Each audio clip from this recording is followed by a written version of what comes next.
we will be here forever. Do you understand? Forever. Forever and ever and ever and ever. Hey, Cooling, man. Look, man. Go ahead. We still got these tickets, man. Right here. Atlanta versus Orlando, man. On the 27th. February Follow 27th. the Instagram and the Twitter. Good HenneC Show. There you go, right there. Hashtag Good HenneC Hawks. There you go. Free tickets. Free tickets. Simple. You want to win these. Free tickets. Free tickets. You hear that? Free tickets. Simple. Are they authentic tickets? These are authentic tickets. There you go. Man. There you real. go. These are free tickets. We are accepting EBT cards. Free tickets. I hear you, bro. But, hey, that voice that you're hearing right now, that person that you're seeing talk is the homie SunNY, man. What's going on, bro? How you What's doing? going on, fellas? It's a pleasure to Man. be here, man. It's all good, bro. I'm thinking about. It's crazy. I just found out about 20 minutes ago that you and HenneC has a back. You know, y'all got a backstory. I didn't even know. Man. Yes, sir. I Small met world. this guy at A3C, and we chopped it up, did the podcast, and reached out to him to come and be a guest on the show. He was like, "Man, that's nothing. Like, let's run it." And, Right. and he get here, he was like, "Man, I know HenneC." I'm like, "What?" Like, No like, doubt. Yeah, Hey, give us that. one of those situations like, see, I was down south. Yeah. You know what I'm saying? We used to converse back and forth on that Twitter. And how can I say it? You know how some people with a name, man, some people with a name, they just brush you all the fucking way off. It's called Excuse the me, curve. French. It's the But It's the curve. that cat right here ain't never curved me though. Yeah. I'm talking about since the first tweet. Yeah. You know what I'm saying? He ain't never curved me, man. That just, I ain't gonna say it blew my mind, but shit, kind of sort of did. Yeah. You know what I'm saying? Because I done hit up plenty of cats. I ain't gonna call no name, put nobody out there like that, but they just kind of brush you off or whatever. You know what I mean? But I salute this guy for just being a real Appreciate guy. that. You know what I mean? Yeah. Appreciate that. No, that's real, man. Being a That's real guy, and Actually, cheers to that. oh, no doubt, shit. Cheers to the real guys. I'm all about that. I'm on green juice. Drink, Actually, I got like a sip left. I'm all about that drink, boy. My green juice go. You on green juice? Seriously. He on green juice. He let it be known too, boy. Yeah, I'm on it, man. I'm pushing this health. It's the HenneC show, though. It is. It is the Good HenneC show. It is, and we're not endorsed by HenneC, but if y'all We're want not. to, I know, y'all but, can you go know, right it's all ahead. good. That's As the I like goal. to call it, this is hip hop essentials. Okay, I got you. I got Word, you. I we got running like that. Green, Yeah, green yeah. juice is too, though. We'll get it. you. Oh yeah. We gonna get into it, man. So we got you here, man. I know it's a lot of stuff that you want to talk about, man, and your journey just in this hip hop game, and Word. and the health thing that you're moving, because like when you talked to me on the podcast, dude, like you blew my mind on some stuff, man. Like just like straight up helping the hood get healthy, dog. Like that was like Yeah, that's real rap. that's real, you know. That's real. So like yeah, kind of walk us through that, man. Like what's been going on with you, man? Like what's new in the world of SunNY? Well, what's new in the world of SunNY is a new year. The greatest thing that have started off this year is the greatest thing that started this year off is is of course my health and hip hop campaign that we got going on, and we started the year off by giving back to I guess you could say disenfranchised schools or whatever. Gotcha. So there's this school located by Clark Atlanta, and formerly known, well, still there is Morris Brown. Yeah. Right. It's called North Metro GNet, and it's a school of all ages, all grade levels, and it's like a behavioral issue school. You know what I mean? So a lot of these kids, they suffer from, as they like to say in the pharmaceutical mental world, mental illness. The change of the weather can make them flip out. Right. You know what I mean? So we took sucker-free athletics. We took it upon ourselves to go and give these kids PE classes because, according to Atlanta public school system, they can't afford PE courses. Which, how is that? But Yeah. I know, right? I'm not that deep into politics. I got to be picking any bones with the politicians about that. But we doing our part. That you know what I mean. We're not concerned with what they're gonna do for us because we're a self-contained entity where we believe in each one teach one. So Gotcha. yeah, that's what we've been doing lately. Sucker-free athletics. We've been giving back to the community. We got a sucker-free shoe drive going on. Because we want to give all these kids new school sneakers, or not even school sneakers. We want to give them new kicks. Period. The confidence that you get out of opening up a brand new pair of kicks is nothing like it as a kid. You feel what I mean? So like, I mean, I remember growing up, I didn't care if my jeans wasn't new, my shirt wasn't, if my kicks was new, my outfit felt and looked new. Right, you know what I mean? So, you know, we got a GoFundMe.com/Sucker Free Shoe Drive. Of course, we spell sucker with an A. You know what I mean? We don't use the ER because we're trying to keep our people up out of that. Gotcha. Oh, man, that's dope, man. I just came up with that. I was like, I promise you, I just came up with that. That's some artist stuff right there. Because I'm listening to him. I'm like, hold on, man. Okay, now hold on. Is that a part of the marketing campaign, or he just come out the top with that? Okay, I got you. We just established that today right here. Yeah, man. there you go, man. There you go. Run with it, man. So, you know, I was telling HenneC, man, about like the Instagram, man. Like, it never fails. Like, there's not a day that goes by. If I'm on Instagram, I'm looking at like, okay, what Sonny got going on right now? Okay, like, man, he got a new dish up. I was like, okay, this brother he eating good. I was like, now you got the running going on. I was like, man, this joker here making me want to get right. You know what I'm saying? So, yeah. I mean, being a hip hop artist, you know, we have the biggest influence over the whole world. You know what I mean? There's nothing in this world been created by man that has done the works of hip hop. You know what I mean? I don't care what religion you pick, what religious figure, what power figure, anything in the world, no book, nothing has brought people together like hip hop. You know what I mean? Hip hop is the only thing created by us, of course, that has united. Whether it doesn't care about your color, your creed, your sex, or nothing. Absolutely. You could get all of us in one building and we'll rock out the hip hop. Right. So, with having that much power and influence, it's like, you know, like you said, you be on my Instagram and you see what I be doing.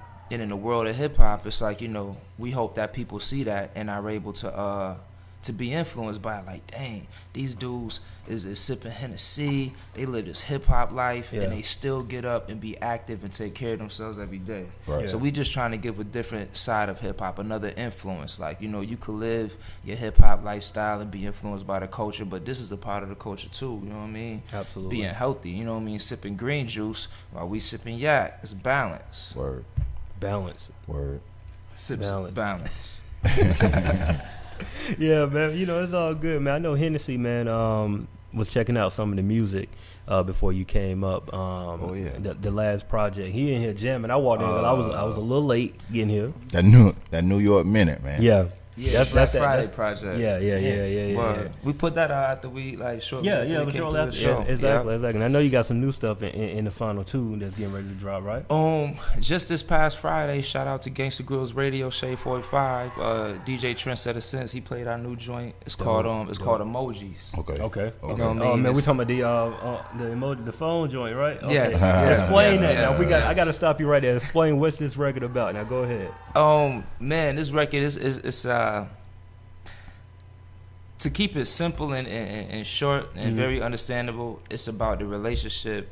It's about how people communicate socially today. Okay, I got you. Feel me? Yeah. So like in this world today, they promote text messaging and things as if it's something new in the world of communication, because we invented phones to communicate faster. I never thought about it. But now we market text messaging as if it's the faster way to communicate. Right. You know what I'm saying? It may not be so much as having to write a letter and mail it, but somebody will like just text you instead of calling. Yeah. Especially when it comes to females and dating. Right. You know what I mean? Like probably like 5 years ago, I just stopped asking for numbers and was like, yo, let me get your email. Because, a phone number felt too forward. I got you. It felt like you asking for too much. Let me get your number. My phone number. Yeah. So it's too personal. So you develop this communication through texting with females nowadays. And with the world of smartphones and emojis, it's almost about to be done with writing sentences. Because you ask a chick how she doing, and she'll hit you back with like a smiley face and a sunshine symbol. And you be like...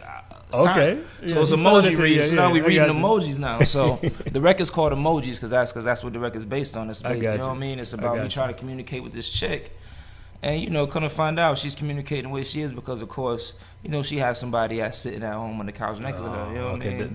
The plot thickens. There's I'm not about to be on the couch watching Love and Hip Hop with you. I got you. So you can have that guy in your life. Right. But as soon as it go off and your girl look at you and be like, yo, I'm about to run over whatchamacallit house. Yeah, she wanted to watch that with you, but she about to come kick it with the team.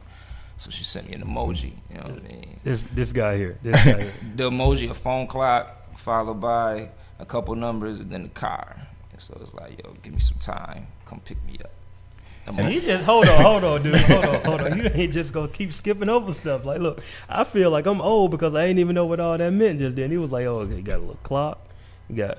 Hold on, I don't need to be thinking I'm married, man. Hold on, oh man, yeah, don't get no trouble. No, I send that that to my wife though. What? I said I can send that to my wife though. Like, you know, I can Word. use the emoji game now. Hold on, now, True don't be trying to block me out now. I'm new to the emoji game, but you know, I was having this conversation with a friend of mine. They was just like, people kind of don't even know how to converse no more in public. Yeah, They don't. You know what I'm saying? Right. It's all about texting. We can text all day. You know, it's kind of you think about what you're gonna say. You know what I mean? You write that shit down. But when you get in person, you may say one or two words and it just get like an awkward silence type shit. You know what I'm saying? It's an awkward Niggas don't silence. even know how to talk no more. Yeah, They don't. And crazy. then over text message and things could get so misconstrued. exactly. Oh, man. Exactly. That's So, the thing yeah, about text messaging that I've never been a fan of, because you can say something, you can write a simple sentence, but depending on the mode and mood of that person, they can read that sentence how they want to read it. Right. And If throw the, everything if the completely off. receiver is not in a good mood and Absolutely. you text what's popping, they go, what's popping? Yeah. They gonna hit you back. Yeah. What you mean what's popping? Yeah. Yo, my bad. Like, what you doing? What you mean what I'm doing? Like, you know, Yeah. it's like, no, I just want to know how you are. Like, what you mean? What's wrong with me? It's like, okay, here we go again. I got you. Yeah. I'm interested to hear the record. I don't think I heard it, man. So, you know. Word, I'm gonna get y'all a little early release, man. Oh man, we need that. Yeah, man. Well, I think Need on the third break we probably can see if we can pull it up and I play could it. fish Okay. it out. I could fish it out the email pond. And Okay, Word. okay, give cool, it- dope, man. We'll definitely do that, man. Shout out to my man Detroit Knicks. He produced that record. Shout out to Detroit Knicks, man. So, but back what we were saying though, you were talking about the New York New York Minute. Yeah. Yeah. What I was telling my boy Herb, man, I was like, I just like music that make me like I felt like I was in the fucking Bronx or Flatbush. You know what I'm saying? I felt like I was riding through New York, and I don't know why I always say this about New York. Right. Fucking, it's got to be nighttime for me. Yeah. It's got to be nighttime because I like them fucking lights, man. Man. But I felt when I listen to your shit, I feel like I'm in New York. You put me there. Like he was saying, Kendrick Lamar put him in L.A. You know what I'm saying? When I hear your shit, we was listening right before you came. That shit put me right in New York. You know what I mean? J.Good said you go like straight out the top, like with most of this shit. My artistry is definitely based off of vibes. Yeah. You know what I'm saying? So Okay. like the production speaks to me and then I deliver, and I haven't always, sometimes I've delivered on impulse without you know writing it down. Right. New York Minute is one of those records, Right. where it was like impulse. Like my man DJ Lucky Ant, he brought that beat to me, and he played the joint. As soon as it dropped, we was like, yo, I was like, cut it Yeah, off. that's it. Yeah. Right. Say that till we get to the studio. Right. You know what I mean? Because I felt it and I didn't want to waste it. You know what I mean? Got you. With that, you know, with spitting over it. So I wanted to save whatever I had for it. And we got to the studio, put the joint on, we powwowed for a minute. Then, you know, I was like, let's do it. And he played it.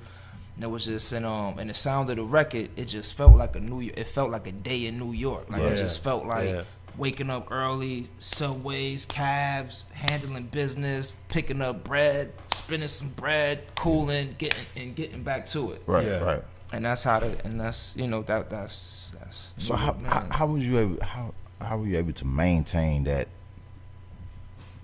I mean, you from New York, right.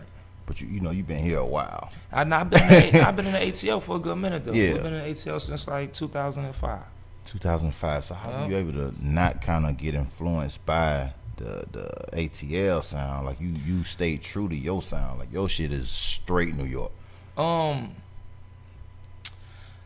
That's a good question. Hey, good job, HenneC. That is a good Because question, you see man. him stumped. I'm like, No, dang, no, like, because as an artist, I guess I never really thought about it like Yeah. that. You know what I'm saying? But let me say this though. Okay. I'm from like, my biggest musical influence is California, so to say. You know what I mean? Like too. around the year of like 91, 92. Like I literally remember. I remember going out and buying Eric B and Rakim final, like kind of like their last album with "Don't Sweat the Technique" on it. Okay. And I remember listening to that album and having it. And I remember The Chronic came out around that time. I remember playing The Chronic, and The Chronic just sound like, it just sound totally different. And yeah. I remember the rhythms of like the rhythms of Delta Funk or Homo Sapien and 99 Till Infinity. I forget the name right now, but you know that record. Yeah. And the Fireside. I remember when all their music was coming out. It just kind of like it was just something different than what I had grew up on. Right. And by this time, you're kind of able to like decipher what you want to listen to. You know what I'm saying? Like my older brothers and sisters is playing the Rakim, Biz Marquis, and all that hip hop, and then my time to really start listening to what I wanted to was around the time of the Chronics, the Wu-Tangs, and the 36 Chambers and the West Coast takeover and stuff like that. So when you say that, it's like I am influenced by the A, but I guess when I go to the studio, I don't really go in there and say, yo, I want some New York beats. I just be like, yo, I want some hot production. Gotcha. And I guess throughout my lifetime as an artist, I've kind of been more of a, like, I kind of tell stories. Yeah. Gotcha. You know what I'm saying? And with being sort of a storyteller, you kind of look for those type of sounds that could help you deliver some type of a tell over what any beat it is. And I guess that's probably why I end up, I guess from a fan's ear, on your end, HenneC, I guess that's why it probably sounds like, yo, this dude stays to his cloth. Cause like no matter how long you been in Atlanta, I still ain't heard him do like a turn up record, or he hasn't really made records to where he about to go break it in a strip club. Right. You know what I mean? Because to be honest with you, shout out to my one of my old co-workers, my man, Jermaine Dupri. He always, like, when I was making my album for So Def at the time, he told me, like, yo, you don't want to base your career off of trying to survive in the club, because when they get done to partying in your music, your career's over. Man, that's real. That's you know what I'm saying? So I never really go in the studio like, yo, we about to make a club banger tonight. I don't know what a club banger is, because it's hot. I just got to be who I am. Gotcha. No. I like that. I like that what you just said, though. That's like when they tired of partying, like your career over with. Right. So what you it is. Yeah. I mean, like, what you gonna do? I mean, for example, like, look at, take the God Nelly, for instance. Nelly had a good run through his musical career. Yeah. But most of his records was singles. Yeah. You know what I mean? So like I look at it like this, like when you just keep on delivering singles to the people, they never really get to know who they dealing with. Yeah. That's true. Because you're making music for the masses. And artists that have longevity, like they've told stories throughout their lifetime. Right. You know what I'm saying? That's true. Even Hov, like, 12 a.m. on the way to the club. It was a club record, but he was telling a story about how they go to the club. Right. Yeah, no, I got you doing that. That makes sense, man. I've never heard it told like that. You know what I mean? From that perspective, where it's like, yeah, you can make those records, but provide the balance inside of the record. Or the mother, because he told me Eminem don't even play on urban radio. No, and he's still selling. Just one best rap album. Yeah, just one. What I mean? We had some Grammy talk before you got on here, man, and I'm kind of glad you brought it up, because I love to get an MC's take on the Grammys and stuff that happens. You know what I mean? And we were talking about Kendrick Lamar too. He won 2 Grammys for the I record last night, and he just dropped a new record today, like literally about an hour and a half ago, 2 hours. Black of the Berry, right? Man. Yeah. I don't know. You haven't had a chance to listen to it. I haven't had a chance to click on the link yet. Bruh, I'm just gonna quote the last lyric that he said, just to get your take on it, right? Because you're a lyricist, so I want to hear what the lyricist got to say. And I might be misquoting it a little bit, but and here, so you can back me up. But he was basically saying, like, I couldn't weep when was it Trayvon Martin? He said, I couldn't weep for Trayvon Martin because what was it? Because Game Bangers. Basically, what he said? Yeah, you get it, because I got the line. Saying, I guess people was wondering why when the Trayvon Martin situation happened, he didn't weep. Yeah. Because gang banging made him kill niggas that was blacker than him. In the street, yeah. In the streets, you know what I'm saying? Right. And it's like, you hear that and you're like, man, because don't get me wrong, man, like when Trayvon Martin and all that stuff happened, like it touched home because you can feel it, but nobody really feels that until it happens to one of their own. One of their own. You know what I'm saying? Like, yeah, you can feel for their family, you can feel for everything that happened, and I truly felt for that, but then that didn't hit home until, like, I lost a cousin a couple of weeks ago. That hit home. For me, I was like, yo, like, this is family. You know what I'm saying? February 12th. Yeah. It'll be, what's this, 25th? It'll be 4 years since I lost my nephew. You know what I mean? He passed away in a car accident. You know what I mean? So, yeah. That, you feel that when it happens. Yeah. you don't understand stories like that till it happened to you. Like, Right. You know what I mean? I never thought I'd be the uncle watching the news or getting a phone call, my mother screaming, "Your nephew's gone," and it's like, what you mean? You know what I mean? It's like that. Yeah, it's different. And so, you know, for him to pull that type of line out and have that type of honesty in his music, you know, I want to try to bring this towards you a little bit as the lyricist. Like, how important is that for you, like, to be that honest and that candid and say the things that people are not expected, you know, for you to say? I mean, man, I think it's the most important thing as an artist. I mean, you know, like I was telling my homie, as an artist with music, it's just like an artist with paint. You know what I mean? Yeah. When a painter paints in his own home, in the privacy of his home, and when he decides to reveal that piece of artwork to the public, he has to be prepared to take on whatever comes with it. Yeah. You know what I mean? Because if you paint, if you paint in fear, if you paint out of fear, you're not gonna paint what you really mean to give to people. Gotcha. So same thing as an artist. Like, I mean, granted, you could read your verse before you lay it down, and when you lay it down, you could go over it and be like, man, do I really want to put this out there? How will people take it? But I mean, man, if you base life off of that, you're not going nowhere, and you really don't know if people are gonna love you for who you are. Yeah, you know what I'm saying? I mean, the truth creates enemies. You know what I'm saying?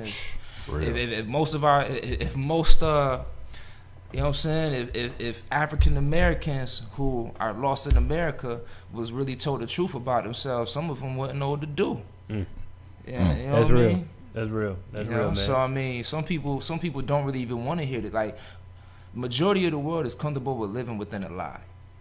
If you had to tell the world the truth, most people in the world wouldn't want to go on with themselves. And that has nothing to do with race. That's all the way across the board. Yeah. You know what I'm saying? So you gotta tell the truth. Like, you know what I mean? That's like me having Sucker Free Athletics, and I'm always tucking in HenneC, or I'm always trying to hide my spliff when I'm in my zone. And the reason why I do what I do is to show people that you could be who you is and just do it. And do you. Gotcha. You know what I'm saying? We sip HenneC, and tomorrow follow my Instagram at SunNizout, SunNizout. We on the show sipping yak, and first thing in the morning you will see me on Instagram getting busy in the gym. Like, it's mind over matter. That's exactly what I was gonna say. You definitely gonna see that. Nothing else. You definitely gonna see that, man. We got to go to a break. I think we're gonna go to another video too. Another video from you, Sonny, and we're gonna Which try one to get y'all that pulling record. up, man? What y'all showing?